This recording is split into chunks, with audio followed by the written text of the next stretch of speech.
Hi friends, welcome to our channel. Friends, ఈరోజు రెండు తెలుగు రాష్ట్రాల్లోని ప్రధాన నగరాల్లో బంగారం మరియు వెండి ధరలు ఏ విధంగా ఉన్నాయో తెలుసుకుందాం.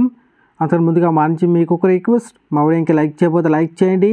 మీరు ఇచ్చే లైక్ నాకు ఎంతో సపోర్ట్ ఎంకరేజింగ్గా ఉంటుంది. అదేవిధంగా మా ఛానల్ని సబ్స్క్రైబ్ చేసుకోండి, పక్కన వచ్చే గంట సింబల్ని యాక్టివేట్ చేసుకోండి. ఫ్రెండ్స్, ఈరోజు రెండు తెలుగు రాష్ట్రాల్లోని ప్రధాన నగరాలైన హైదరాబాద్, విజయవాడ, విశాఖపట్నాల్లో బంగారం మరియు వెండి ధర చూసినట్లయితే 22 క్యారెట్ల 10 గ్రాముల బంగారం 79,800 రూపాయల దశలు అవుతూ ఉండగా 22 క్యారెట్ల గ్రామ్ బంగారం 7,980 రూపాయల దశలు అవుతుంది. అలాగే 24 క్యారెట్ల స్వచ్ఛమైన 10 గ్రాముల బంగారం 87,060 రూపాయల దశలు అవుతూ ఉండగా 24 క్యారెట్ల గ్రామ్ బంగారం 8,706 రూపాయల దశలు అవుతుంది. అలాగే 1 కేజీ వెండి 1,07,000 రూపాయల దశలు అవుతూ ఉండగా గ్రాము వెండి 107 రూపాయల దశలు అవుతుంది. ఫ్రెండ్స్, ఈరోజు 22 క్యారెట్ల 10 గ్రాముల బంగారంపై 350 రూపాయల పెరుగుదల నమోదు చేయగా 24 క్యారెట్ల 10 గ్రాముల బంగారంపై 390 రూపాయల పెరుగుదల నమోదు చేసింది. ప్రతిరోజు ఇదే విధంగా బంగారం మరియు వెండి ధరలు తెలుసుకోవాలనుకుంటే మా ఛానల్ని సబ్స్క్రైబ్ చేసుకొని పక్కన వచ్చే బెల్ ఐకాన్ ట్యాప్ చేసి పక్కన వచ్చే ఆల్ అన్న ఆప్షన్ యాక్టివేట్ చేసుకోండి.